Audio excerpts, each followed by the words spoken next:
encadenats. Està fet per quan aquesta caixa està per a poner les piles i aquesta per a guardar-les.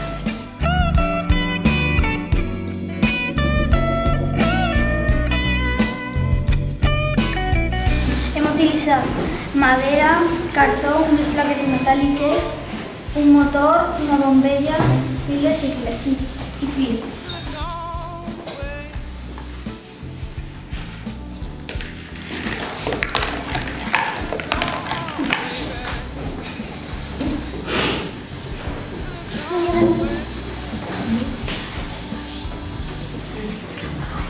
Quan tirem les caniques, baixen per un forat i baixen per el pla inclinat i aquí va per un forat i es meten per un tub i cau un recipient en la palanca i fa que es junte un circuit que es junten les dues plaquetes amb els fils connectats i fa que s'encenda la llum i el ventilador es posa en moviment.